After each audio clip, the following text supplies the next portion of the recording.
Hello student.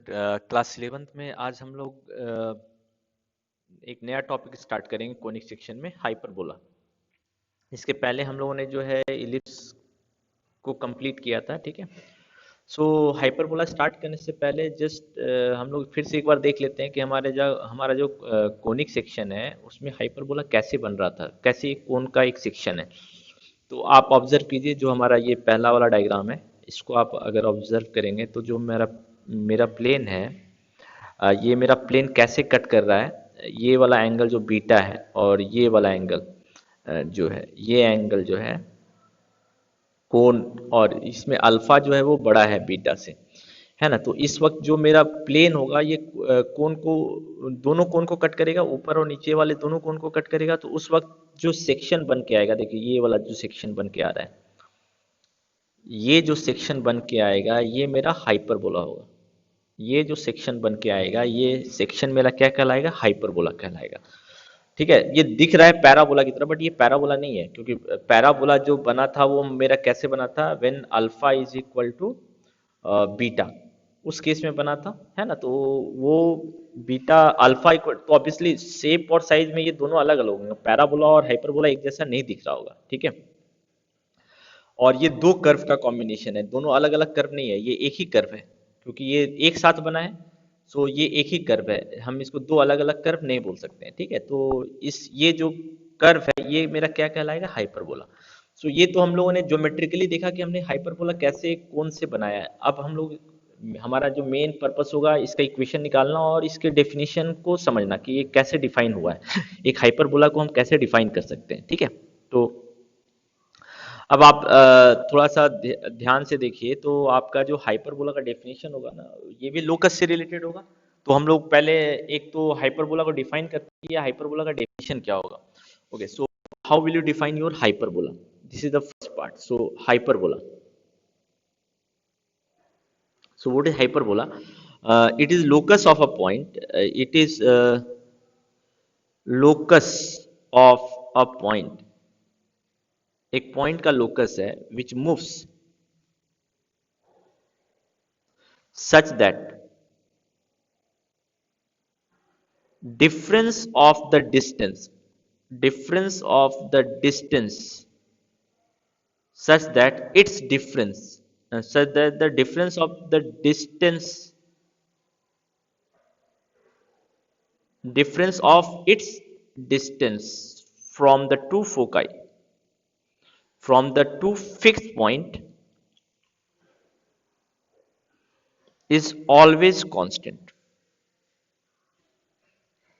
इसमें क्या हो रहा है कि जो मेरा हाइपरबोला है वो कैसे बन रहा है, ये हाइपरबोला जो है ये कैसे बन रहा है। इसके लिए हमको क्या करना होगा, लाइक इलिप्स, हमको इसमें दो फिक्स पॉइंट करने होंगे, दो पॉइंट को फिक्स करना होगा। अब ये एक पॉइंट है, ये मूविंग पॉइंट है, इसको इसका मैं कलर चेंज कर दे रहा हूँ, ये पॉइंट मेरा मूविंग पॉइंट है। अब क्या है, इस पॉइंट का डिस्टेंस इस फिक्स पॉइंट से, इसका F1 और F2 नाम दे रहे हैं। P मेरा मूविंग पॉइंट है, तो P का डिस्टेंस F2 से और P का डिस्टेंस F1 से निकाल लेंगे। उसके बाद देखेंगे कौन बड़ा है कौन छोटा है। सो PF1 मान लीजिए बड़ा है, तो PF1 माइनस PF2, इसका जो वैल्यू होगा ना ये कांस्टेंट होगा, ये जो होगा एक कांस्टेंट होगा, है ना, ये कांस्टेंट होगा। ये और ये डिफरेंस हमेशा कांस्टेंट होगा। अगर ये मान लीजिए P1 है तो P1 F1 and P1 F2 आएगा। अगर मान लीजिए ये यहाँ भी मूव करके आएगा तो इन दोनों का जो डिफरेंस है ना, P2 F2 minus P2 F1, इसका वैल्यू भी कांस्टेंट ही होगा, यानी कि जो वैल्यू पहले था वही वैल्यू बाद में भी होगा। इलिप्स में क्या होता था, जो सम था दोनों फिक्स पॉइंट से वो कांस्टेंट होता था, इसमें जो है डिफरेंस है वो कांस्टेंट होगा। और इस तरह जो स्ट्रक्चर बनेगा वो स्ट्रक्चर मेरा क्या कहलाएगा, हाइपरबोला। और हाइपरबोला का जो शेप होगा वो ऐसा होगा, हाइपरबोला का जो शेप होगा वो ऐसा होगा, और दोनों फिक्स पॉइंट इधर ऐसे इस सिचुएशन में होंगे। अब आप देखिए कि इस हाइपरबोला में, हाइपरबोला का कोई भी पॉइंट लीजिए, इस हाइपरबोला का अगर आप कोई भी पॉइंट लेंगे, इसका डिस्टेंस इससे निकालिए और इसका डिस्टेंस इस फिक्स पॉइंट से निकालिए, है ना, ये मेरा फिक्स पॉइंट है। तो इन दोनों का डिफरेंस जो होगा, पी एफ वन, मान लीजिए P1 है तो P1 F1 minus P1 F2, इसका वैल्यू, और अगर ये P पॉइंट यहाँ भी आ जाए तब भी, इन दोनों का डिफरेंस, इन दोनों का डिफरेंस, इसका डिस्टेंस और इसका डिस्टेंस का डिफरेंस, ये बराबर होगा P2F2 माइनस P2F1। इसी तरह कोई भी पॉइंट ले ले, यहां भी ले लें, तब भी यही केस आएगा। ठीक है, तो इस तरह जो शेप जनरेट होगा, पाथ जनरेट होगा, वो पाथ मेरा क्या कहलाएगा, हाइपरबोला। तो अब हम अ, इसका डेरिवेशन करते हैं। ठीक है, सो अब डेरिवेशन में हमारे पास कुछ अगेन एक रिस्ट्रिक्शन होगा, हम एक इन जनरल हाइपरबोला को नहीं पढ़ेंगे। ठीक है, अदरवाइज ये F1 F2 फिक्स पॉइंट है, तो इसका कोऑर्डिनेट नोन है, तो इसका कोऑर्डिनेट हम कुछ भी ले सकते हैं। ठीक है, तो उस केस में एक कॉम्प्लिकेटेड इक्वेशन आएगा, हम लोग उस तरह के इक्वेशन से डील नहीं करेंगे, हम लोग एक सिंपल इक्वेशन हाइपरबोला है उससे डील करेंगे। तो हम लोग क्या रिस्ट्रिक्शन दे रहे हैं अपने हाइपरबोला पे, वो देखिए। तो उससे पहले हम लोग कुछ टर्म डिफाइन कर रहे हैं। Line passing through hyperbola, line segment joining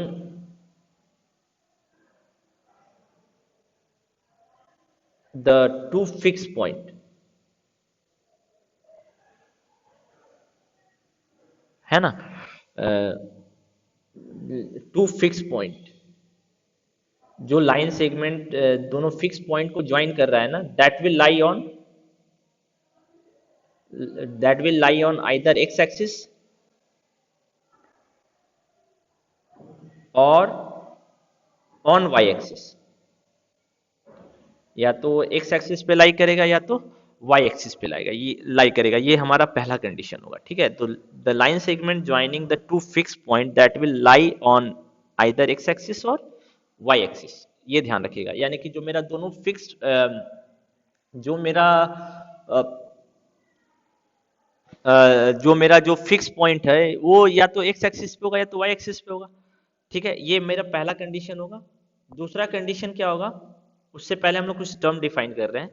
ठीक है, अब आप देखिए कि आपका हाइपरबोला, ये एक पहला कंडीशन होगा। दूसरा कंडीशन से पहले हम लोग कुछ टर्म डिफाइन कर रहे हैं। अब देखिए आपका हाइपरबोला का जो शेप है वो इस तरह का है, ये दोनों फिक्स पॉइंट यहाँ पर है।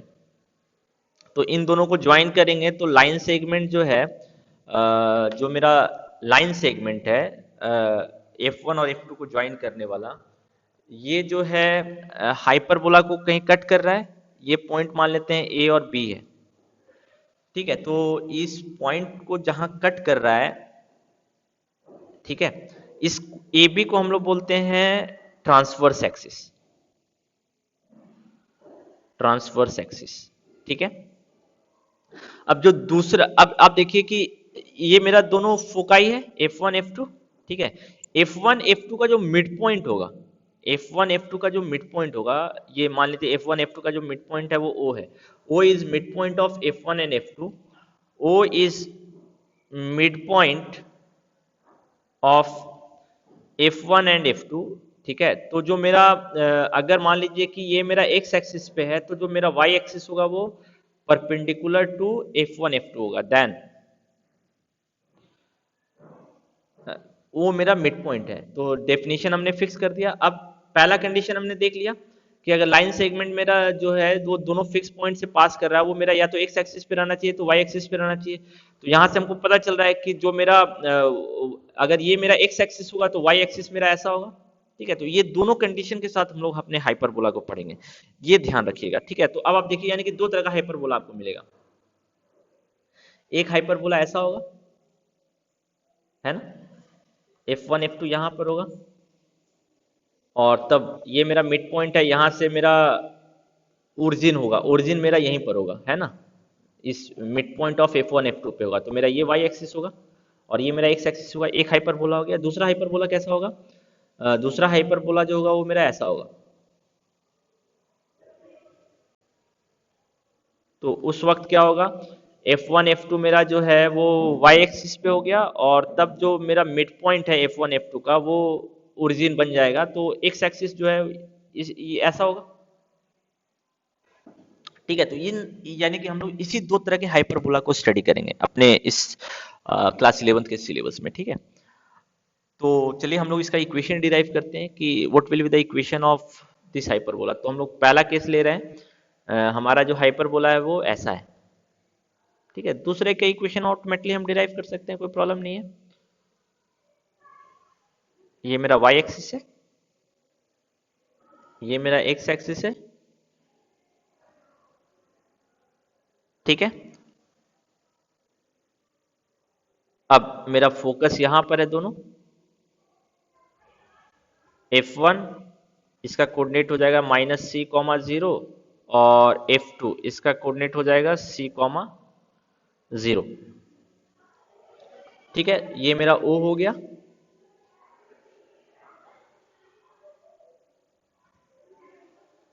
ठीक है, सो हमको इक्वेशन निकालना है तो लोकस का यूज करेंगे। एक पॉइंट लेंगे इस पे और इस पॉइंट को मान लेंगे P।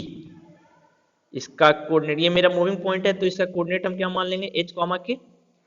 अब आप देखिए कि P का जो डिफरेंस है P F two minus P F one, ये कांस्टेंट है, यानी कांस्टेंट गिवन होगा। इस केस में हम जो कांस्टेंट लेंगे ना वो अगेन पर्टिकुलर टाइप का नंबर लेंगे और इसको हम लोग कैसे लेंगे, 2a, जैसे हमने इलिप्स में लिया था। ठीक है, आप कुछ भी दे सकते हैं तो उसके हिसाब से इक्वेशन चेंज हो जाएगा। बट हम लोग इस तरह का टर्म ले रहे हैं ना ताकि जो हमारा इक्वेशन है वो सिंप्लीफाइड फॉर्म में है। ठीक है, और कुछ नहीं है।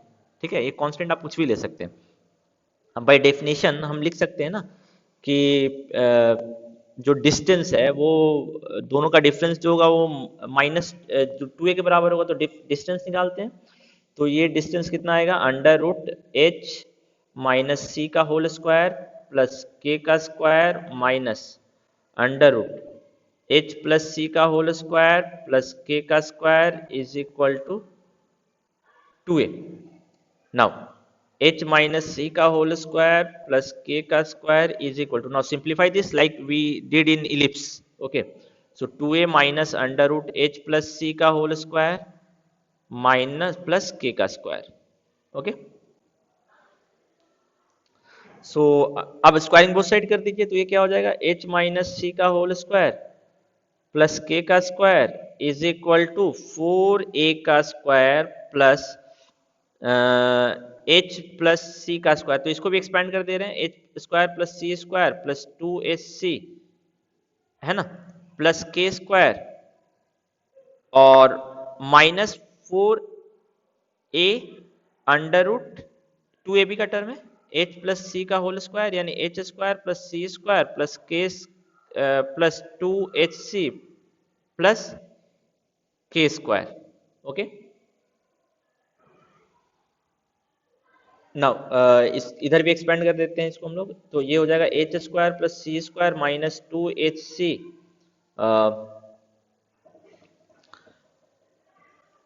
Minus 2hc plus k square is equal to 4a square plus h square plus c square plus 2hc plus k square minus 4a under root h square plus c square plus k square minus, ये square root के अंदर ही है ना, minus plus 2hc। Okay, देखिए h square c square h square c square cancel हो गया। Now सारे टर्म को एक साइड कीजिए, तो ये कितना हो जाएगा, के स्क्वायर और के स्क्वायर भी कैंसिल हो जाएगा, है ना। तो ये के स्क्वायर और के स्क्वायर भी कैंसिल हो गया, तो कितना हो गया, -4hc है ना, -4hc। ऐसा करते हैं, इसको इधर लेके चले जाते हैं, है ना, तो इसको इधर लेके चले जाते हैं इधर, और इस टर्म को इधर लेके आ जाते हैं, तो ये हो जाएगा 4a under root h square plus c square plus k square plus 2hc is equal to 4a square plus 4hc, है ना। अब ये 4 कैंसिल हो जाएगा, squaring both side again, so what will you get, आपको मिलेगा ये h square plus c square plus k square plus 2hc is equal to a raised to the power 4, right, a raised to power 4 plus h square c square minus plus 2a square hc अब 2a² SC, ठीक है, और यहाँ a square multiply हो गया ना, a square इसमें भी मल्टीप्लाई हुआ, a स्क्वायर यहाँ भी मल्टीप्लाई हुआ, a स्क्वायर यहाँ भी मल्टीप्लाई हुआ, a स्क्वायर यहाँ भी मल्टीप्लाई हुआ, तो देखिए 2SC² 2SC² कैंसिल हो गया। अब हम क्या करेंगे, h को x पुट कर देंगे और k को y पुट कर देंगे, तो ये हो जाएगा a² x² plus a² c² plus y² a² is equal to a⁴ plus x² c²। अब सारे टर्म को एक साइड कीजिए और कांस्टेंट टर्म को एक साइड, तो x² का टर्म एक जगह आ जाएगा, तो a² कॉमन हो जाएगा, सॉरी x² कॉमन हो जाएगा, है ना, x² कॉमन हो गया, क्या बचा a² minus c² plus next term क्या बचेगा हमारा, y² a² is equal to a² फिर से कॉमन आ गया इन दोनों में, है ना, तो क्या बचेगा a² माइनस c²। ओके, अब क्या है कि हम लोग a² into a² minus c² से सारे टर्म को डिवाइड कर देते हैं, तो क्या आएगा x² by a² plus y² by a² minus c² is equal to 1 आएगा। ठीक है, अब यहाँ पे जो हम ये मेरा जो टर्म है, यहाँ पे आप ऑब्जर्व कीजिए, ये जो मेरा टर्म है, ठीक है, इस टर्म को हम क्या मानेंगे वो हमको अब देखना है। पहले तो ये देखना होगा कि ये टर्म आखिर है कैसा। तो अगेन थोड़ी सी ज्योमेट्री पे जाते हैं, जैसे हमने इलिप्स में ज्योमेट्री को देखा था, ठीक है, तो अगर हम ज्योमेट्री में थोड़ा सा जाएंगे तो आप ऑब्जर्व कीजिए, ये मेरा है -c,0 f1, ये मेरा a है, ये मेरा b है, ये मेरा f2 है, और ये मेरा y एक्सिस था, है ना, ओ, सो f2 का कोऑर्डिनेट था c,0।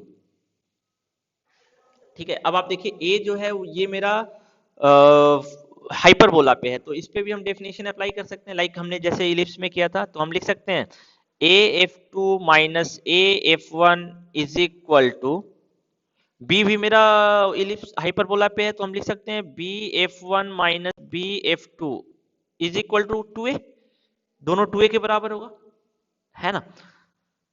अब थोड़ा सा इसको सिंप्लीफाई कीजिए, af1 तो ठीक है, af2 जो है वो हम दो पार्ट में ब्रेक कर सकते हैं, ab plus bf2 minus af1 is equal to, इसी तरह bf1 जो है इसको हम लिख सकते हैं ab plus af1 minus bf2। Now observe, जो मेरा AB है कैंसिल हो जाएगा, AF1 एक साइड आ गया तो 2AF1 हो गया इज इक्वल टू 2BF2 हो गया, तो 2 और 2 कैंसिल हो गया, तो AF1 is equal to BF2। सो यहाँ से हमको पता चल रहा है कि ये वाला जो लेंथ है इस वाले लेंथ के बराबर होगा, तो अब इसी बात है, ये वाला लेंथ और ये वाला लेंथ भी बराबर होगा, तो अब इस AB का लेंथ कितना होगा वो हम लोग अब स्टडी करते हैं। तो अब आप देखिए कि AB का जो लेंथ होगा वो हम लोग को स्टडी करना है, तो हमको पता है AF2, इसको मैं डिफरेंट कलर से कर दे रहा हूं, AF2 माइनस AF1 ये जो है 2a के बराबर है बाय डेफिनेशन। अब AF2 को हम क्या लिख सकते हैं, AF2 को लिख सकते हैं AB plus AF1 minus AF1, है ना, इज इक्वल टू 2a। अब AF1 कैंसिल हो गया, है ना, तो हमको साफ पता चला AF2 को हमने क्या लिखा है, सॉरी BF2 लिख सकते हैं, है ना, यहाँ पे BF2 होगा, और BF2 जो है वो किसके बराबर है, AF1 के बराबर है, BF2 is equal to AF1, तो हम इसको कैंसिल कर सकते हैं ना, इसको कैंसिल कर सकते हैं, तो आपको यहाँ से क्या पता चल रहा है, जो AB का जो लेंथ होगा वो किसके बराबर होगा, 2a के बराबर होगा, है ना, तो ये वाला जो लेंथ है, ये वाला जो लेंथ है ये 2a के बराबर होगा, यानी कि b का कोऑर्डिनेट हम बोल सकते हैं a,0 और a का कोऑर्डिनेट -a,0 होगा। तो आपको साफ पता चल रहा है कि a जो है वो c से छोटा है, इस केस में जो a है वो c से छोटा है। तो अब इसके बारे में हम क्या कंक्लूड कर सकते हैं, इसके बारे में हम कंक्लूड कर सकते हैं, जो हमारा जो इक्वेशन था जो हमने डिराइव करके लाया था, ये जो था ये पार्ट हमने डिराइव करके लाया था, तो a² माइनस c² जो नेगेटिव होगा, तो इसको पॉजिटिव बनाने के लिए हमको क्या करना पड़ेगा, कॉमन लेना पड़ेगा। तो x square by a square minus y square by c square minus a square is equal to 1। हम ऐसे लिखेंगे। अब c square minus a square एक नंबर के बराबर होगा, इसको हम लोग मान लेते हैं बी स्क्वायर। तो c square minus a square equal to b square. तो जो मेरा इलिप्स का हाइपरबोला का इक्वेशन होगा वो होगा x square by a square minus y square by b square is equal to 1। यहाँ पे हम क्या बोल सकते हैं, जो c है ये मेरा बड़ा नंबर है, c जो है वो मेरा a से बड़ा है। बट हम ये नहीं बोल सकते कि c जो है वो मेरा b से c जो है वो मेरा c square is equal to a square plus b square आएगा। तो हम यहाँ से एक भी कंक्लूजन निकाल सकते हैं कि c जो है वो मेरा b से ही बड़ा होगा।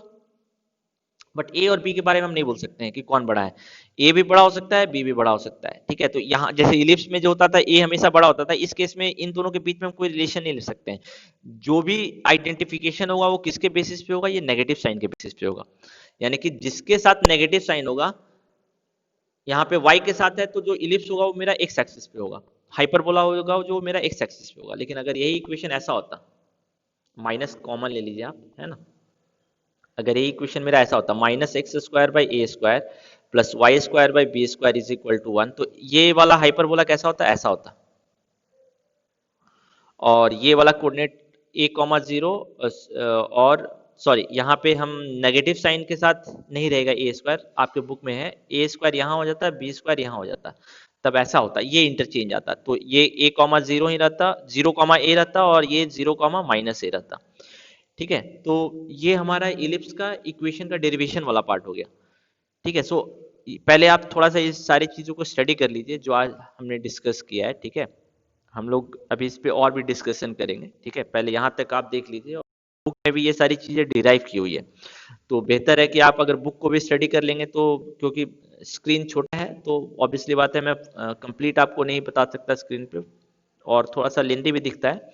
तो बेहतर है कि आप थोड़ा सा अपने बुक को भी स्टडी कीजिए, it will be very helpful, ठीक है। यहाँ पे सारा डेरिवेशन किया हुआ है, फिर आप देखिए यहाँ पे इक्वेशन का डेरिवेशन आपको करके दिखाया गया है, ठीक है। यहाँ पे जो इक्वेशन का डेरिवेशन है वो आपको करके दिखाया हुआ है, ठीक है। तो आप इसको थोड़ा सा एक बार स्टडी कर लीजिए, देन मेरे ख्याल से जो हमने डिस्कस किया वो इजी है। और एक रिलेशन जो आया है वो हमारे लिए इंपॉर्टेंट है, c square is equal to a square minus b square, ये इंपॉर्टेंट है। लाइक लिस्ट में हमारे पास था ना, a square is equal to b square plus c square, ठीक है। तो इसको आप थोड़ा सा ध्यान रखिएगा, c square equal to a square plus b square, ये रिलेशन है ना, प्लस, ठीक है। तो पहले आप यहां तक पढ़िए, उसके बाद हम लोग इसके